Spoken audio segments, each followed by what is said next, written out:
আসসালামু আলাইকুম, ওয়েলকাম করছি রিয়াসাদ আজিম। ভিন্ন ধর্ম মতাদর্শে যারা শুনছেন সবার প্রতি আন্তরিক কৃতজ্ঞতা। আপনারা সবাই জানেন যে রাত পোহালেই বাংলাদেশের সিরিজ জয়ের মিশন, এবং সেই মিশনে নেদারল্যান্ডসের বিপক্ষে মুখোমুখি হবে টিম টাইগার্স। সেই আলোচনা অনেকটা ফিকে হয়ে গেছে রাইট নাও যখন আমি আমার এই কন্টেন্টটা রেকর্ড করছি। সাকিব আল হাসান, বাংলাদেশ জাতীয় দলের 11 জন ক্রিকেটার সবাই মিলে দারুণ পারফর্ম করে, যতই রেলেভেন্ট হোক না কেন, সাকিব আল হাসান যখন পারফরমেন্স করেন, যখন আলো ছড়ান, যখন পুরো বিশ্বকে তার ক্যারিশমা দেখান, তখন সবকিছু ইররিলেভেন্ট হয়ে যায়। প্রশ্ন উঠতে পারে জুলিয়ান উড এই মুহূর্তে কোথায় রয়েছে? 27 দিনের বিসিবির সাথে কন্ট্রাক্ট শেষ হয়ে গেছে, তিনি কি ক্যারিবিয়ানে পাড়ি দিয়েছেন?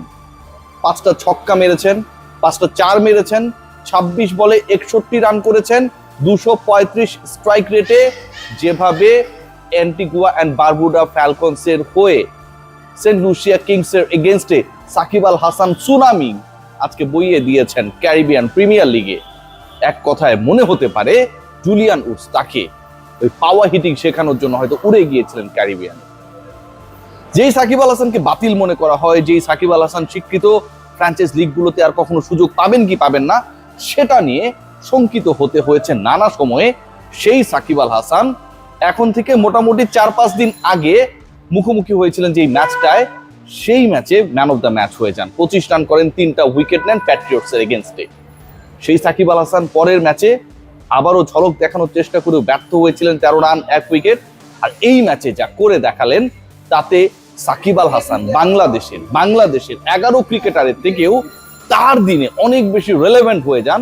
সেটা হতে পারে যে কোনো ফ্র্যাঞ্চাইজ লিগ, সেটা হতে পারে বিশ্বের যে কোনো পর্যায়ের খেলা, সে ব্যাপারটা প্রমাণিত হয়ে গেছে। আজকে খেয়াল করে দেখবেন যে এই ম্যাচটায় 200+ যে স্কোরটা করেছে অ্যান্টিগুয়া অ্যান্ড বারবুডা ফ্যালকনস, সেই স্কোর করতে গিয়ে সাকিব আল হাসান কতটা বিধ্বংসী ছিলেন। একটু আগে আমি বলছিলাম যে স্ট্রাইক রেট 235, 5টা ছক্কা 5টা 4, 26 বল খেলেছিলেন। এই 10টা বল যে খেলেছেন, বাউন্ডারি অ্যান্ড ওভার বাউন্ডারি মেরেছেন, তাতে 5-6 আসে 30 রান, 5টা 4 আসে 20 রান, 50 রানই তিনি করেছেন 10 বল খেলে।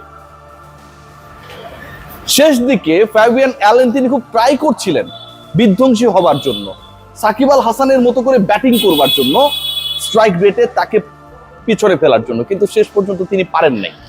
ফ্যাবিয়ান অ্যালেন একটা পর্যায়ে 230-এর কাছাকাছি স্ট্রাইক রেট নিয়ে গিয়েছিলেন। যখন ব্যাটিং ইনিংসটা শেষ হলো অ্যান্টিগুয়া অ্যান্ড বারবুডা ফ্যালকনসের, তখন সেটা আরো নিচে নেমে গেছে।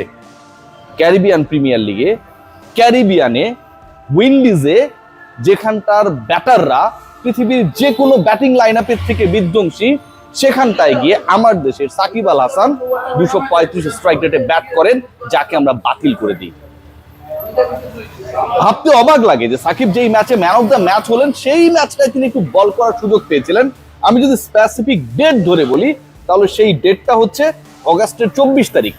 আজকে অগাস্টের শেষ দিন, ঠিক এখন থেকে 7 দিন আগে প্যাট্রিয়টসের এগেইনস্টে। তার আগের যে 2টা ম্যাচ তিনি খেলেছিলেন অ্যামাজনের এগেইনস্টে, ট্রিনবাগো নাইট রাইডার্সের এগেইনস্টে, সেই 2 ম্যাচে ট্রিনবাগো নাইট রাইডার্সের এগেইনস্টে সাকিব আল হাসানকে বল করতে দেওয়া হচ্ছিল মাত্র 1টা ওভার। ভাবা যায়, অ্যামাজনের এগেইনস্টে সাকিব আল হাসান বল করেছিলেন মাত্র 2 ওভার। যেই সাকিব আল হাসানকে ক্যারিবিয়ান প্রিমিয়ার লিগে প্রাপ্ত মনে করা হচ্ছিল, সেই সাকিব আল হাসান 1 ওভার আর 2 ওভার করার পর যেই ম্যাচে সুযোগ পেলেন 24 অগাস্ট, সেখানটায় গিয়ে 3 উইকেট পেলেন, 25 রান করলেন, ইকোনমিক্যাল থাকলেন, ম্যান অফ দ্য ম্যাচ হয়ে গেলেন।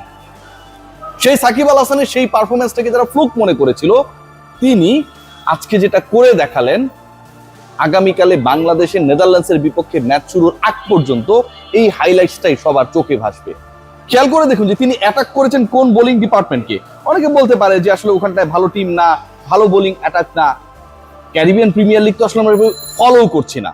যেই দলের এগেইনস্টে তিনি খেললেন, Saint Lucia Kings, they are in number 2 team in the table.